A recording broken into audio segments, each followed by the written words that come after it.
terminábamos de escuchar la canción de Silvio. Los que nos quedó pendiente del bloque anterior. Sí, siempre nos consienten acá cuando pedimos cosas. ¿Ven a un chico de camiseta de Colombia? Se llama Tupa, nuestro compañero Tupa, que nos ayuda a pensar cultura, deportes y un montón de cosas más. Que lo pueden haber conocido como videos Estoy en el Mundial y ese tipo de cosas. Sí, están ahí en el YouTube, búsquenlo. Hasta nos contó cuánto costaba la manteca en Rusia. Espectacular esos videos. ¿Cómo andás? Bien, todo tranquilo. Hacía rato que no estaba adentro. Te extrañamos, Tupa. Sí, está muy bien, hoy trajiste bebida celeste y estamos acá. ¿Viste? Muy bien, está súper. Bueno, y además de Tupa, ¿qué más tenemos? Porque estoy escuchando ahí como un ruidito. Tenemos entrevista, veníamos prometiendo hablar con Walter Formento para continuar la conversación del domingo pasado y hablar de todo lo que nos está pasando en la región y en el mundo, así que tenemos a Walter. Walter, ¿estás ahí? Acá estoy. Buenas tardes, muchas gracias por sumarte otra vez. Buenas tardes, Walter. ¿Se escucha bien? ¿Se escucha? Hola, Walter. Bueno, vamos se a perdió. ver. Sí, mientras el Tupa se pone los auriculares, reconectamos con Walter. Bueno, díganme entonces, yo no escuché el programa el domingo pasado. Muy flojo. Presentame a Walter, por favor. Usted contéstele, cuéntele. No, bueno, más que presentarte, Walter, me parece que es...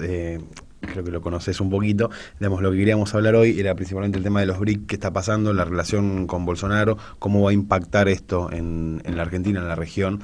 Alguna de las dudas que tenemos es si Bolsonaro va a seguir, como lo hablábamos en la editorial, su relación con los BRIC, va a apoyar esto o se va a retirar, si va a tener la relación latinoamericana, ahí a Brasil como protagonista, adentro o afuera. Perdón. Te perdono un poco, soy católico. ¿Creen que va a ganar Bolsonaro? No, muchacho. Yo estoy casi convencido, ¿eh? No, yo... Mira ahí, me encantó. No, claro. Hay que tener esperanza, hay que tener... Es al pedo de la nota, muchacho. No gana el PT. Recuperamos la conversación con Walter. Walter, ¿estás ahí ahora? Ahora estoy aquí. Bueno. Yo los escuchaba perfectamente a ustedes. Ah, bueno, ¿cómo andás, Walter? Muy bien acá. Bueno, gracias por tu tiempo el domingo pasado, en la semana y hoy. Trabajando algo en el domingo.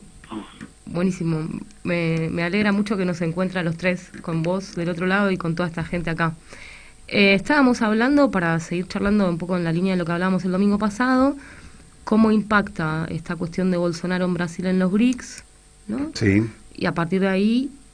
Cómo poder pensar, digamos, lo que viene en lo regional y en la ruta de la seda, como hablábamos hace un rato. Sí, tranqui, o sea, cómo sería esto de Brasil, más allá de los análisis que se dieron en toda la semana, bueno, directamente en la cara de la integración regional, cómo nos afecta eso.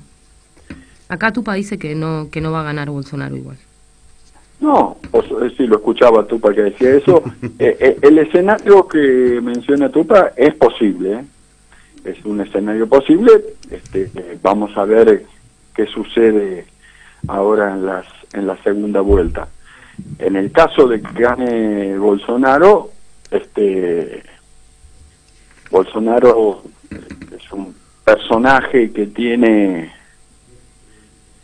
excelentes relaciones con Washington, tiene un diálogo muy profundo con los mismos actores que en Argentina manejan el Ministerio de Defensa y el Ministerio de Seguridad. Es decir, es un viejo diálogo con la gente de Washington y del Pentágono y del Comando Sur. Es decir, en ese sentido, Bolsonaro tiene esa particularidad que, en el caso de que ganase en Brasil, atrasaría las posibilidades que la región, que Suramérica, el UNASUR, pudieran avanzar y dar un salto de calidad, pero además Bolsonaro, que tiene relación con estos sectores del establishment republicano de Washington, históricamente pertenece al grupo de los militares, del partido militar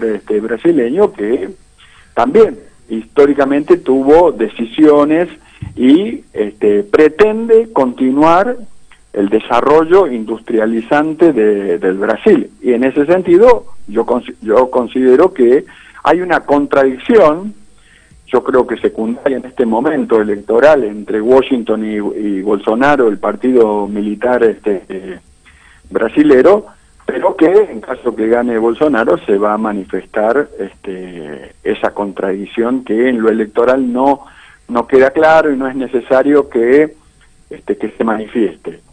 Digo, Ahí, Walter, disculpa, cuando estabas hablando y se me venía la imagen de la Escuela de las Américas, parecía. ¿se te venía la imagen? De la Escuela de las Américas que uno... yo lo estudiábamos nosotros en la dictadura militar, ¿no? Estaba la Escuela de las Américas, el Plan Cóndor. Y bueno, de eso estamos hablando cuando hablamos del Comando Sur y claro, de la Escuela de las Américas, que formó a tantos militares de nivel superior en todas las Fuerzas Armadas de la región. Lo que pasa que una cosa es la Escuela de las Américas desde 1955-60 en adelante, donde un poder del Pentágono, de Washington, de las grandes multinacionales norteamericanas en su fase expansiva y que era imbatible, y otra es hoy, donde Washington se encuentra en una situación de debilidad, de repliegue. claro. Por eso se manifiesta tan contundentemente en la necesidad de que Brasil rompa todo lazo con China y los BRICS. Ahora, eso te quería preguntar. ¿Cómo es? Pues a mí me cuesta entender cómo la burguesía paulista, que es por ahí lo que llevó a Brasil a integrar el BRICS, sí, hoy esté apoyando a este candidato que justamente, digamos, es la antítesis de ese modelo económico. Bueno, pero el modelo de la llamada burguesía paulista que vos decís, que es una oligarquía de grupos económicos locales que manejan la FIEP, la Federación de Industriales de San Pablo, del Estado de San Pablo, es lo mismo que tenemos en Argentina con Macri y los grupos económicos locales. De hecho, con el ministro Sica en producción, vos tenés ese diálogo entre el macrismo y la FIEP. Es decir, ese diálogo entre el macrismo y lo que hoy aparece como Bolsonaro, en el caso de que se continúe esa relación entre esa oligarquía de grupos económicos locales que se siente amenazada por Washington y las multinacionales norteamericanas. Yo creo que esos grupos económicos locales, tanto el macrismo, acá hablando de los grupos económicos locales, y la FIEP, se sienten más cómodos con China y los BRICS que con Washington, porque Washington tiene una presencia en la región, claro, de hace por lo menos 100 años, y China ha desembarcado en los últimos 15 años. Entonces, ahí tenés una contradicción que hay que tener en cuenta. De todos modos, esto que te digo, yo de alguna manera prefiero que gane Lula, ¿no? Y el candidato de Lula. Sí, sí, sí, sí. Pero, como la pregunta es ¿quién es Bolsonaro? Y Bolsonaro no es linealmente el Pentágono, es una relación que tiene con el Pentágono del mismo modo que la tiene Macri. Incluso Macri avanzó sacándolo a Caputo, que es un hombre de Washington y de JP Morgan y de todas esas bancas financieras, y estableció, además del vínculo con Washington, un fuerte vínculo con Francia y Alemania. Y en ese sentido yo también veo que Bolsonaro haría lo mismo. Walter, te hago una consulta. Hoy Mauricio Macri podría definirse como el líder de la derecha o el neoliberalismo, ya que ganó a partir de los votos y de las urnas. La irrupción o la entrada en escena de Bolsonaro en Brasil, ¿puede llegar a debilitar ese lugar de privilegio que tal vez tiene Mauricio hoy en la región con respecto a estos poderes de Washington y demás? Y yo creo que eso es muy claro. Yo coincido con lo que vos estás diciendo. En el caso de que gane Bolsonaro, lo que se llama la derecha financiera republicana de Estados Unidos va a tener una mayor preocupación de consolidar sus vínculos con Bolsonaro y con Brasil para de alguna manera subordinarlo, para controlarlo, para tenerlo, digamos, articulado de manera subordinada, dado que Brasil es la pieza clave de Sudamérica. Así como la Argentina fue la pieza clave entre 1930 y 1980, hoy la gran pieza clave en la economía suramericana, es decir, el que tiene la capacidad de motorizar la economía suramericana, es Brasil. Por lo tanto, yo creo, y coincido con lo que decís vos, que en caso de que Bolsonaro gane en Brasil, la niña mimada de Washington va a ser Bolsonaro y no Macri. Y acá una repregunta casi obligada, digamos, ¿en qué nos va a perjudicar a nosotros, digamos, si nos perjudica o nos favorece esta mirada más hacia Brasil desde Washington, y qué hay en juego en todo este asunto? Mira, lo que yo observo ahí es que en caso de que gane Bolsonaro, el diálogo con Washington se va a consolidar, ese diálogo con Washington, con Alemania y con Francia, pero particularmente con Washington, el Pentágono, el Comando Sur, se va a consolidar y con ello el ánimo de confrontación contra los BRICS, que es el principal adversario que ellos ven. Sí. ¿Qué representan los BRICS, Walter? Porque estábamos hablando de que en realidad, ¿qué los motiva a estar juntos? Uy, se cortó. Perdimos la comunicación. Pero bueno, no pasa nada. Le estábamos queriendo preguntar ahora a Walter, saltar del tema de, bueno, ¿qué une a los BRICS? Sí, yo justo reflexionaba, digo, cómo estamos hablando tanto de Brasil, ¿no? Después, el post-elecciones se notaba mucho eso también en la calle. La gente. Sí, y también en la tele, ¿no? Digamos, y a mí eso me preocupa mucho que determinados periodistas que claramente tienen, o medios que tienen una intencionalidad, estén criticando a Bolsonaro. Mínimamente me pone en duda. Es como cuando mucha gente planteaba en contra de Donald Trump. Digo, a mí, como mínimo, digo, si lo critican estos a Donald, ¿qué está pasando? Ahí volvió. Recuperamos conexión telefónica. ¿Sabes qué está? Walter, ¿estás ahí? Sí, acá estoy. Bueno, ahí seguimos. Lo que hablábamos es, bueno, ¿qué es lo que une a los integrantes de los BRICS? ¿Qué los junta? ¿Qué es lo que los motiva, digamos, de alguna forma a poner tanta energía y también tanto recurso en la construcción de este espacio de contrapoder que denominamos BRICS? Bueno, lo primero, que a partir de 1973-79 vienen desarrollándose, y a partir de los 90, del 90, aceleran el desarrollo de inversiones las grandes transnacionales angloamericanas, es decir, las transnacionales de todo el mundo, pero particularmente la de Estados Unidos y de Inglaterra.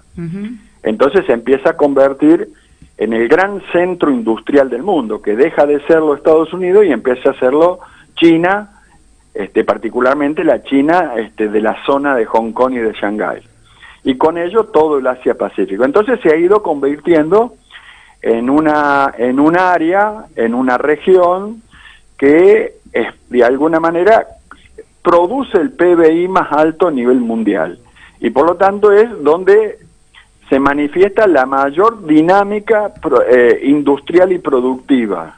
Y por otro lado, tiene con mucha presencia de las transnacionales globales, pero por otro lado también con una gran presencia y desarrollo de los estados de la región, es decir, tanto el de Rusia como el de China, como el de la India, como el de Sudáfrica, que le dan una dinámica al Asia-Pacífico, África, Asia-Pacífico, más o menos 4.300 millones de habitantes, que empieza a disputarle, incluso en condiciones positivas y ventajosas, el centro de gravedad mundial a Estados Unidos. Esa realidad ya sucedió. Por lo tanto, hoy los BRICS no pueden retroceder y están obligados a avanzar y a consolidar. Pero consolidar un esquema de poder centrado en el Estado y no en el mercado, centrado en la producción y no en las finanzas, centrado en el trabajo y no en la especulación, realmente entra en una confrontación de características estructurales y profundas. Entonces, hoy los BRICS no tienen vuelta atrás y, más aún, deben comprometerse cada día más en términos de avanzar, reemplazando como centro del poder mundial a los poderes financieros y empezar a construir una alternativa mucho más centrada en la producción industrial, en la economía real, en el Estado, en el trabajo, en otro tipo de tratamiento de los pueblos y del trabajo. Entonces, esta realidad no va a dejar de suceder por más que gane Bolsonaro, porque lo que estamos hablando es algo estructural e internacional. Y es independientemente de lo que quiera o no quiera Bolsonaro, de lo que quiera o lo que no quiera Macri. Esto es una realidad con la cual ellos tienen que convivir.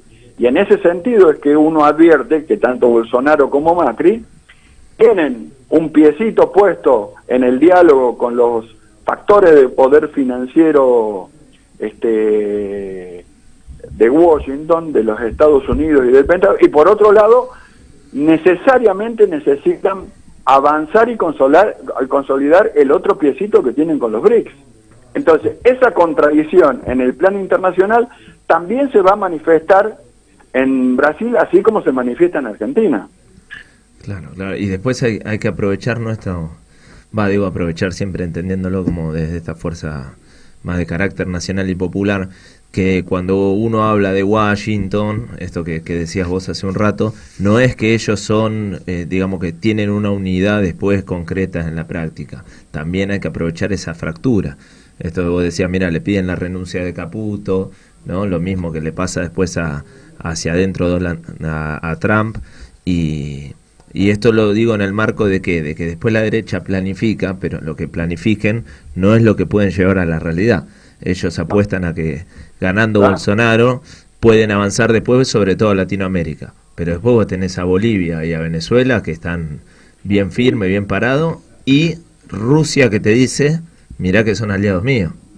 Claro, pero sí, además, inclusive en Argentina, con lo que llaman los grupos económicos locales, Macri, Techín, como en el caso de Brasil, la Fiesta, esa oligarquía financiera industrial con centro en San Pablo, en términos de grandes negocios, ellos saben que los más grandes negocios los van a tener en el diálogo con los BRICS y con el Asia-Pacífico, no lo van a tener con Washington, el cual los necesita como aliado subordinado. Claro. En cambio, China, Rusia, la India, los BRICS lo necesitan como un aliado estratégico y par en la región para terminar de consolidar el BRICS. Entonces digo, es cierto, lo que pasa es que Washington tiene una presencia política en la región suramericana y en Brasil y Argentina en particular, tiene una presencia con sus multinacionales, con sus bancos, que tiene más de 70, 100 años. Y esto es algo que pesa en todos los partidos políticos brasileños. Entonces, por un lado tenés la realidad de que Washington es un actor mucho más fuerte y más contundente en Brasil y Argentina, pero por otro lado, el aliado estratégico que vos más necesitas es el BRICS. Sí, sí, va por ahí. Me parece que lo interesante es que más allá de la correlación de fuerzas electoral o de la iniciativa local de alguno de los países de la región, estructuralmente los BRICS están proponiendo un nuevo modelo de comunidad basado en la economía real. Y a partir de ahí en tener un corredor de intercambio que le genere esta nueva ruta de la seda. Exactamente, es decir, así se manifiesta. Yo coincido con lo que vos acabas de describir. Es decir, los BRICS, como no son una fortaleza en el terreno financiero, de los mercados financieros, sí o sí necesitan incorporar las regiones, Estado, como Suramérica, para ir consolidándose como actor estratégico de reemplazo de los viejos poderes financieros. Y en ese sentido van a jugar su partida en Brasil. Claro, si ganara Lula, si ganara la opción de Haddad más Ciro Gómez, más todo lo otro que está ahí atrás, bueno, tal vez eso sería un modo de avanzar mucho más rápido en la consolidación de un esquema productivo, industrialista y regional suramericano, y menos traumático para los pueblos. Te hago una pregunta, Walter, medio saliendo de esto, pero entrando en esto. En algún momento, cuando se resuelva la cuestión electoral después del balotaje, pensaremos la cuestión de Malvinas también, ¿no? Como dentro de como quede lo geoestratégico. Pero Wikileaks, Panama Papers, Paradise Papers, por ahí pueden llegar a ser, las podemos entender como filtraciones. ¿Qué información? Sí, filtraciones que bueno, tienden a llevar a la cuestión del acceso a la información y esta cuestión de derecho, pero también podemos pensar que es un pase de facturas, o digo, como que no es gratis, ¿no? Esa filtración que responde a algún tipo de interés. Sí, por supuesto. Bueno, la mayoría de los analistas, los estudiosos del tema de Wikileaks y Panama Papers, entienden que el que filtró la información es Washington, con sus propios bancos, JP Morgan, Bank of America, Goldman Sachs, para lograr centralizar los paraísos fiscales que existían en la región centroamericana, para centralizar todo ese movimiento, todas esas divisas, todo ese financiamiento directamente en Delaware, que es un paraíso fiscal que ellos controlan directamente. O sea, una forma de cortarle la capacidad a Panamá y al resto de los lugares donde no tengan vínculo con ese espacio. Sí, y tener mayor control de la plata no declarada. Tiene un doble sentido, digamos. Por un lado, le cierra la posibilidad de tener paraísos fiscales que comparte con Londres, pero principalmente lo que creo que le cerró es un paraíso fiscal donde ocultaban el movimiento de dinero sucio, mal habido, eludido, evadido de los grupos económicos locales suramericanos, es decir, tanto SOMA, el grupo Macri, como el grupo Banco Galicia, como el grupo como el grupo aquello, pero también en ese sentido. ¿Te cortó? Digamos, de la financiera de Montevideo. Antes pero de la financiera de Montevideo, los otros de la región creo que lo han tratado de aspirar y centralizar directamente en Estados Unidos para financiar. No se escucha. No escucho yo. Poco está... Se está cortando la comunicación. No sé, Walter, si nos escuchás vos. Pero ahora, Walter. Pero un poco estaba, ¿no? Esto también, cómo se tienen que comer entre los propios capitales. Sí, que aparte no es un problema del concepto de paraíso fiscal. No es un problema de los paraísos fiscales o del concepto, sino de quién maneja ese paraíso fiscal. O sea, porque el problema está en que estén en Panamá y que estén filtrando plata por ahí y yo no tengo el control. Así, te hace pillo, listo, pum, mirá cómo a mí lo que más me gusta de todo esto es que mientras ellos, por su propia naturaleza, tienen estas disputas, nosotros tenemos la oportunidad de emerger, de irrumpir, de proponer y de construir cotidianamente formas alternativas de hacer comunidad. Sí. Ahí está, Walter. Ahí volvió Walter. Acá estamos. Has volvido. Bueno, entonces nos quedamos con lo de que no son ingenuas las filtraciones de... No, para nada. Walter, ¿seguimos hablando cuando tengamos las elecciones en Brasil? Por favor, les agradezco mucho el llamado. Tenemos La Crisis Mundial, tu libro. Sí. ¿Nos querés brevemente recomendar por qué hay que leer este libro? Bueno, en ese libro nosotros trabajamos, que es bastante grande y extenso la cantidad de información que se fichó y se sistematizó y se clasificó. Ahí de alguna manera tratamos de dar cuenta, caracterizar, describir estos 4 grandes actores estratégicos, dos que están, uno que es financiero y pierde poder, otro que está en ascenso pero hoy está en crisis, y las 2 opciones multipolares, una centrada en los BRICS y el otro centrado en el diálogo intercultural religioso, de lo que se llama el diálogo interreligioso. Bueno, y a ver si el Papa puede traccionar ahí a la Unión Europea para hacer un gran cambio de paradigma internacional. Sí, está jugando en eso también. Un millón de gracias, Walter. Gracias un gran abrazo a ustedes. Todo. Un abrazo. Gracias a ustedes. Un abrazo. Seguimos charlando. Estábamos hablando con Walter Formento, especialista en geopolítica internacional sobre todo. Sí, y me quedaba a mí esto que decimos, mira, ellos están fracturados. Entonces después avanzan, pero comiéndose entre ellos, con intereses opuestos. Sí, yo siento que cuando hay un problema adverso a ellos, se unen, vienen, destruyen y después se vuelven a pelear por por el control total, pero como que nada, uno los ve fragmentados, pero de repente tiran todos para lo mismo, para que nosotros, para que un pensamiento disruptivo, diferente, no pueda crecer. Bueno, eso es, a ver, en el 2008, cuando Cristina avanza sobre la renta, Techín se fue de la vereda de enfrente. Claro. Entonces, cuando vos le disputás al capital más concentrado, ellos se juntan, como dice Homero. Pero después esto que decía Anita, ¿no? De, che, nosotros mientras ellos se van peleando podemos avanzar. Y después también ellos pueden avanzar mientras nosotros nos vamos peleando. Sí. Porque mirá que ellos pudieron avanzar todo esto del 2011 para acá, que formaron candidato y te rompieron el frente interno. Sí, todo sí. Lo que estuvieron armando, digamos. Y es lo mismo que decía Lula, ¿no? Hace 3 años por ahí Lula te decía, che, perdimos los sueños de la revolución, ¿no? Decía una crítica hacia el PT, decía, no, nos olvidamos de los sueños que teníamos. Y esto que te decía, che, mirá, esto de la corrupción no estaba en nosotros cuando éramos el PT. www.radioh.com.ar.